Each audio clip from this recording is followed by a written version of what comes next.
The talk of the town are the boys in my room, and old Ricky supports the White Bride.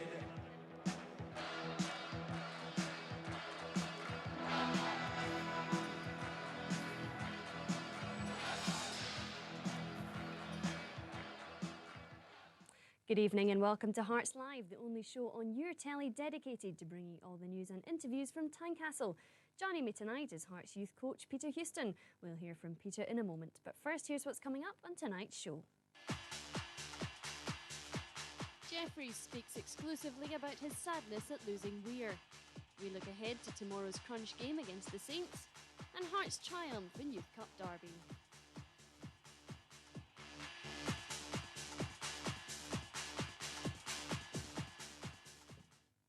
First tonight, and on Monday, we gave you a chance to win 2 football games for the computer.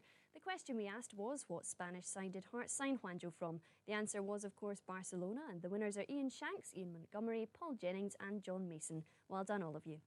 This week saw yet more changes at Hearts as another star player, David Weir, left the club to join English Premiership side Everton. I spoke exclusively to Jim Jeffries about how the move came about and his sadness at seeing David leave the club.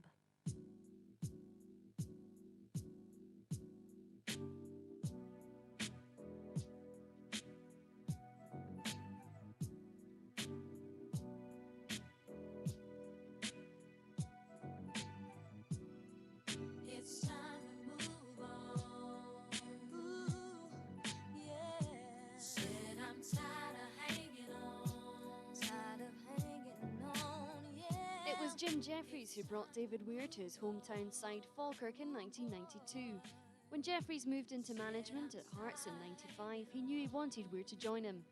The defender signed for the Tynecastle club in July of 1996. Since then, David has proved his worth, being crucial to the cup-winning side of last season and representing Scotland on several occasions. When Everton came in for Weir, he signed a pre-contract agreement, but it then came to light they wanted the player to join them sooner rather than later. I spoke to Jim Jeffries on the day Weir left Hearts. Although he was sad to see him go, he felt David's mind might have been elsewhere had he stayed on at the club. Really, the position we're in, we need to have everybody committed to the cause, and if your mind's on elsewhere, then that might not be the case, as I say, not intentionally, but so we're sorry to lose him, and as I say, we wish him the best, but we've got to get on with the job at Hearts and have everybody committed to getting ourselves finishing in the top half of the season, and you know, there'll be players here that we can call upon that will fill the gap that David leaves. Jim Jeffries has worked with David for the past 6 years and has nothing but praise for the big defender. I brought him into the scene at Falkirk, and he started, one who started late, hasn't he? Made a fortune in the game because at Falkirk, and then he's moved to Hearts where he had to prove himself, and he's done that. He's been magnificent to work with, and he's done well for himself. He's got himself in the Scottish national squad, and he's probably looking at a stage now in his career where he's wanting to move on to the money that we kind of compete with the bigger clubs. And he's done that, and probably looking a wee bit to his future. I wish we could have afforded to keep him, but we can't, and he's made that step. So life goes on, and you know, the club's bigger than any individual player or person, so we've got to go on without him. We would have to have done without him at the end of the season anyway, so we got on with it now, and I'm sure that we'll have players in who will relish, obviously, a chance to come in and you know, and show that what they can do. But it's not only the management that admire Weir. Players like Paul Ritchie have come through the ranks aspiring to his success. Over the past couple of seasons, the two defenders have built up a partnership second to none, and there's no doubt Ritchie will miss playing alongside him. I'm deeply disappointed. I think Big David's helped me personally over the last couple of seasons, and also he's helped the team, so if Big David does leave, it'll be very hard for him to be replaced. Since December, Hearts have lost 2 of their international players, Neil McCann, who signed a contract with Rangers in December, and now Weir.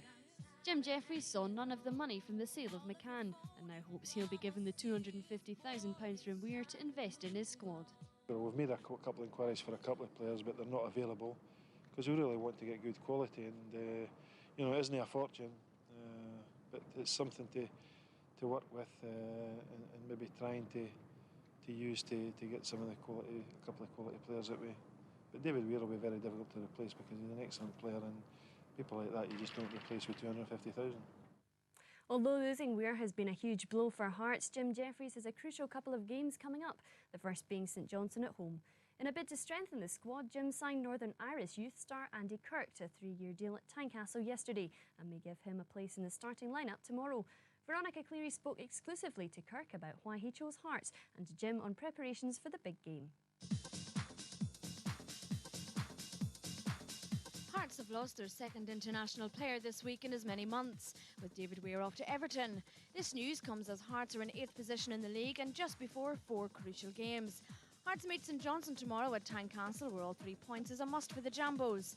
But this week Jim Jeffries has brought in a new face. 19-year-old Andy Kirk has come from Glentoran, Northern Ireland on a 3-year deal. Andy is a natural goal scorer, clocking up 19 so far this season. This has all happened so quickly for the Belfast lad, who cannot wait to put on the Jambo jersey.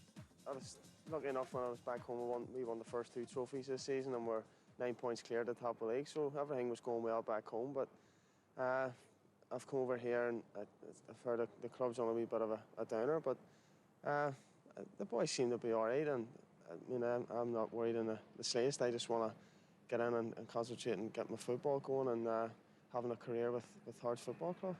How does it feel now to have a full-time football job?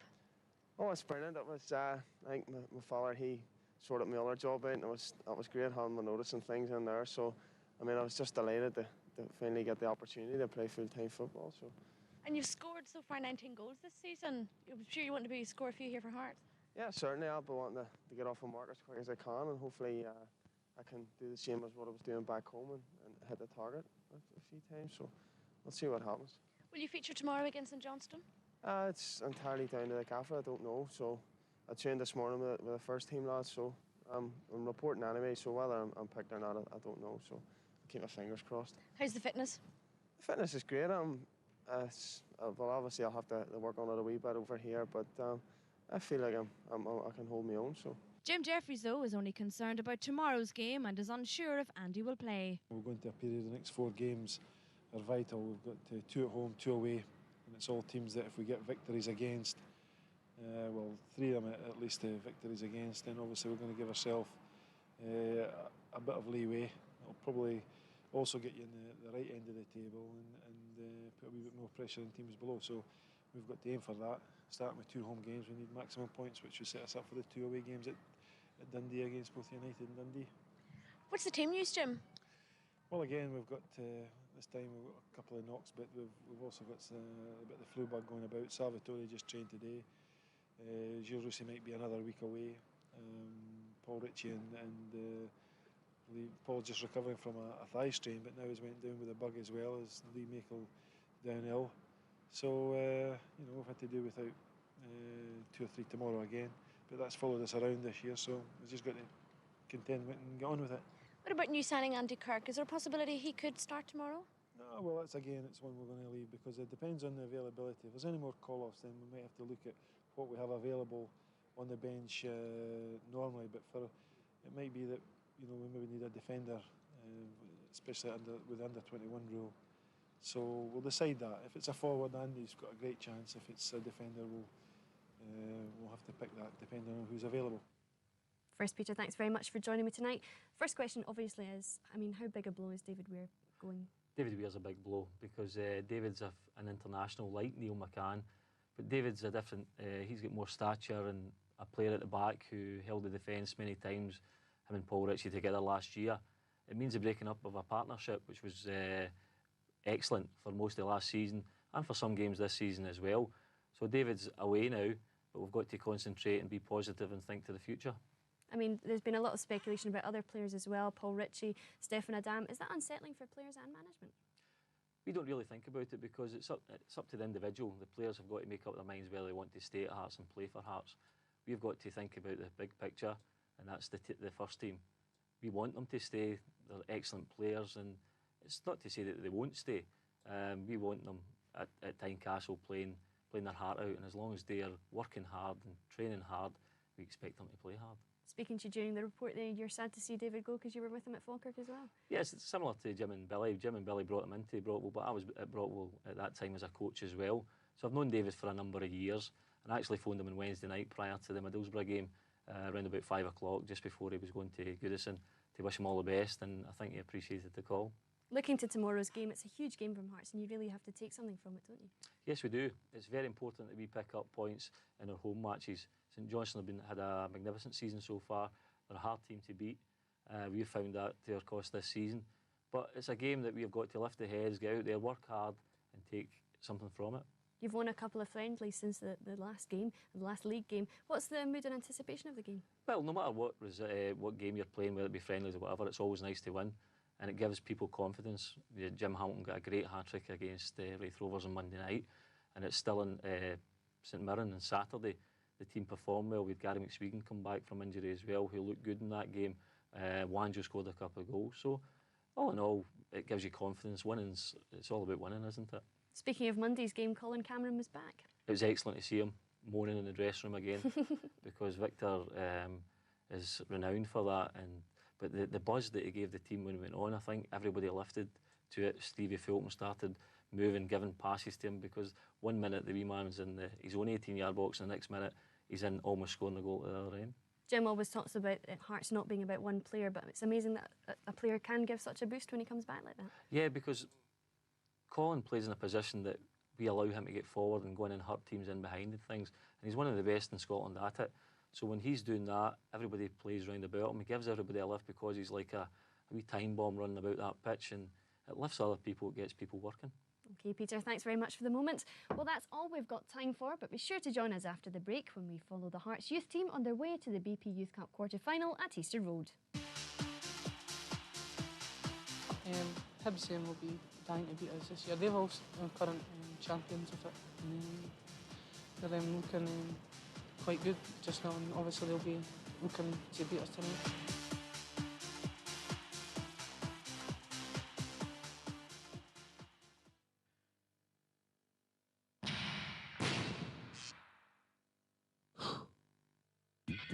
Choose football. Choose five-a-side football on the finest surface in Scotland. Choose Champions League football. Choose to join our midweek and weekend leagues. Choose pumping some iron with your mates. Choose to lie flat on your back. Choose to get all hot and steamy.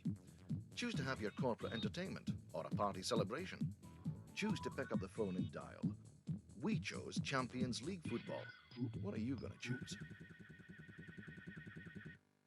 Biggest bargains ever at Reg Vardy Motorzone Edinburgh with Puntos from only $4,995. Nearly new cars, only £99 deposit, and we'll pay up to half your payments till the year 2000. £1,200 minimum deposit on your old car, even if it's falling apart. And in our trade centre, over 200 cars. Too good to auction, all MOT'd and safety checked. Get down here now, Reg Vardy Motorzone Seafield, Edinburgh.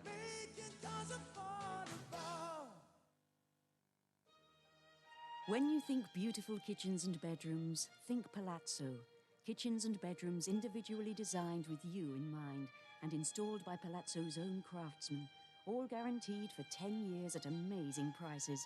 Call Palazzo for a free no-obligation quote and design on Hamilton 01698 300 800. That's Hamilton 01698 300 800. Or visit our showroom. Nobody does it better than Palazzo.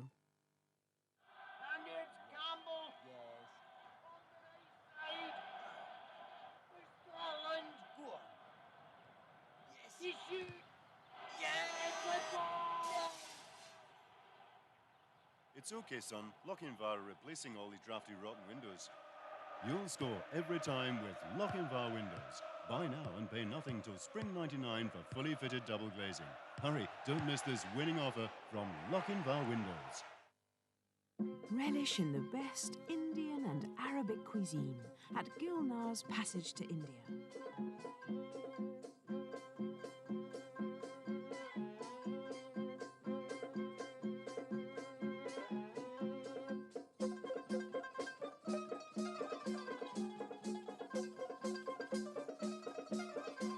Call now to reserve your table for a feast of Eastern promise.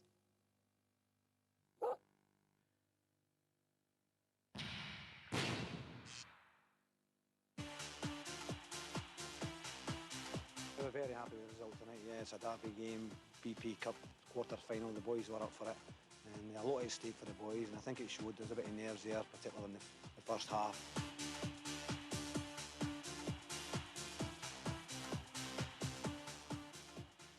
Welcome back. Tuesday night saw Hearts take on Hibs at Easter Road in the quarter-finals of the BP Youth Cup. I spent the day with the youth team to find out how they prepared for their big day and how confident they were of victory.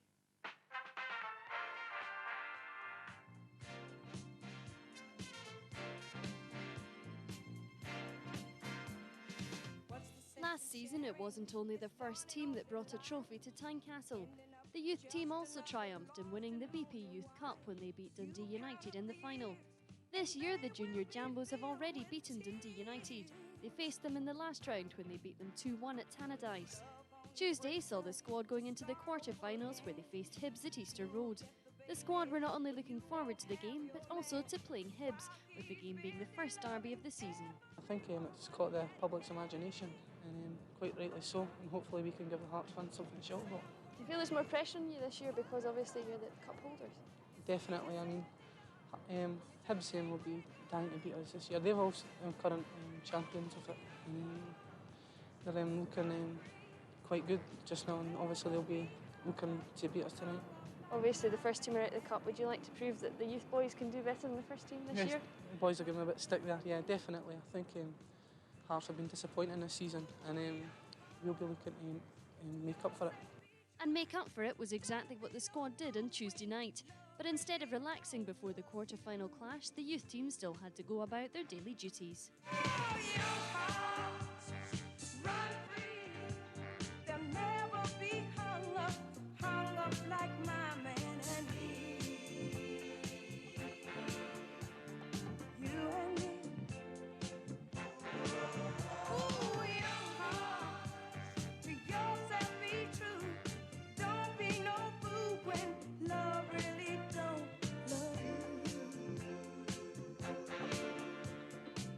Well, I've been looking forward to the game for weeks and weeks. Biggest game of the season by far. As well as their chores around Tynecastle, preparations for the match included a light training session and, of course, a light lunch. But had the squad really prepared for the big match? We've been training hard, enjoying it, just getting a bit of buzz out of the place and that, so we can be right up for the game tonight. It's been good. Do you think there's a bit more pressure on you because you're the cup holders? I think there is. It's this, to be honest, I think people are feeling more nervous about this game than they were last year because it is a derby and we've not played a derby this season with the first team. That I think there's a bit more pressure. No meant to be, but there is a bit more pressure on us for that. Obviously the first team are out of the Scottish Cup. Would you like to prove to the older lads that the youth team can go out and win the cup? I think we will. I think we'll win the cup. Hearts went into the game as favourites, being the current holders of the trophy, but Hibs put up a strong fight, as Veronica Cleary found out in the night.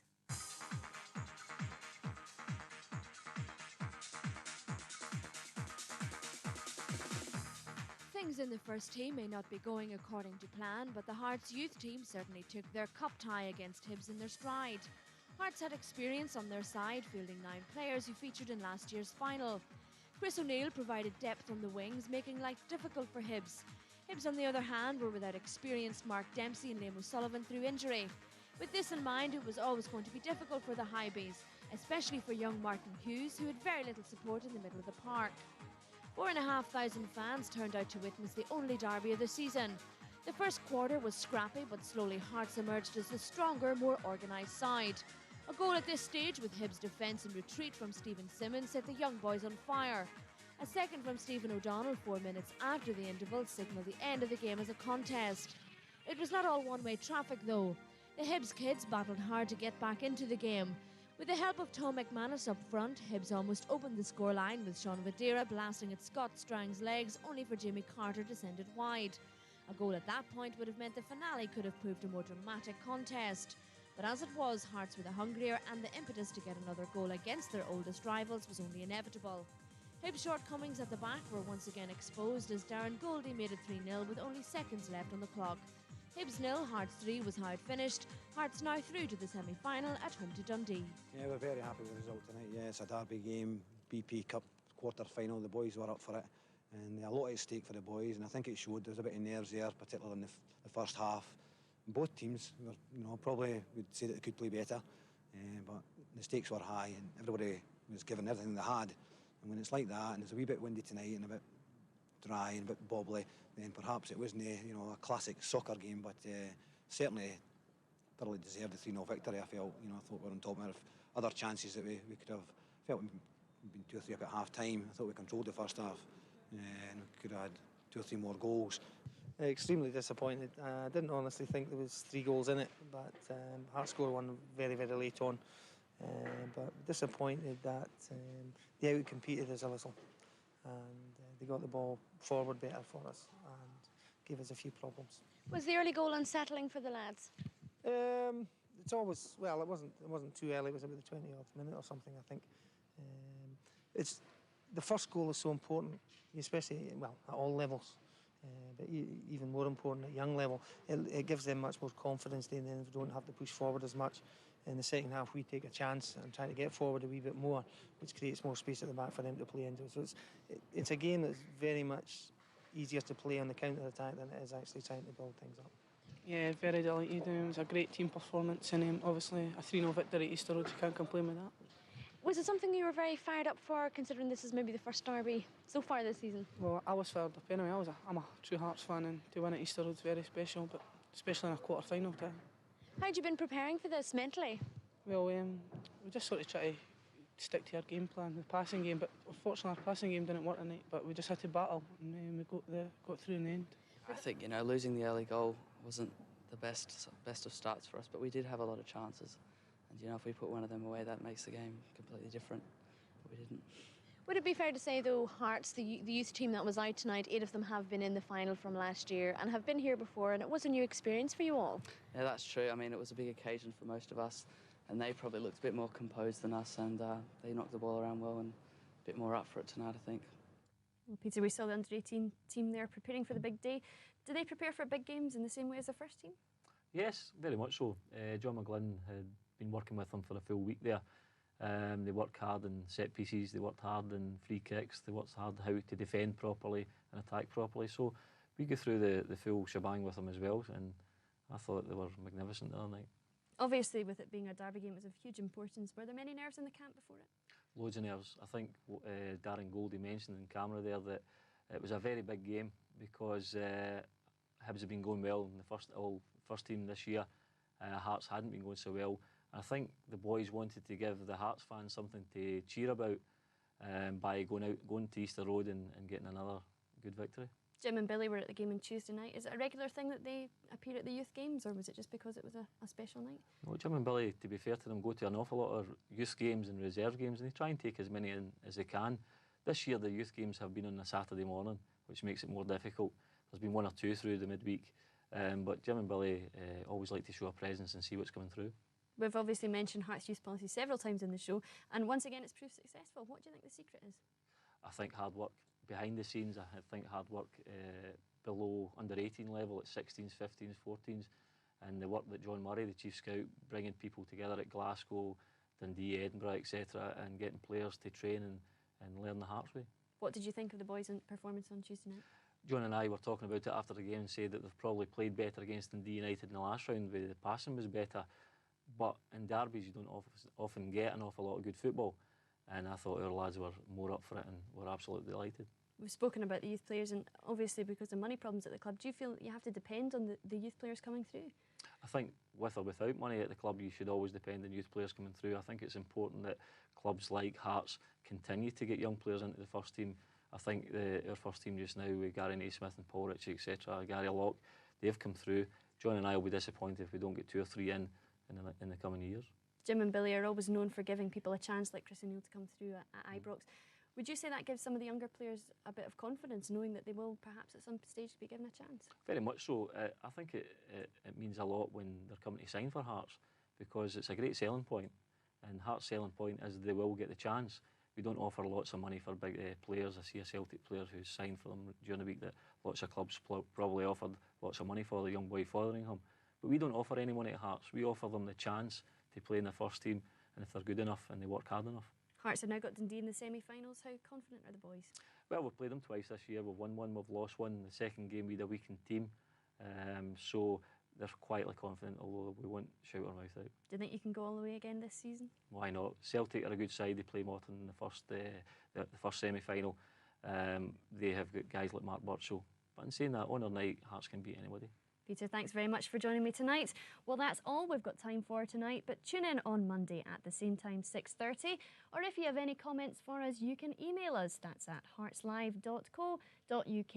In the meantime, my thanks to Peter for joining me tonight. And remember, tune in again on Monday at the same time. If you want to get to the heart of Tynecastle, then keep it right here with Hearts Live. This is my story. This is my song. Follow the hearts and you can go wrong. No, some say the Rangers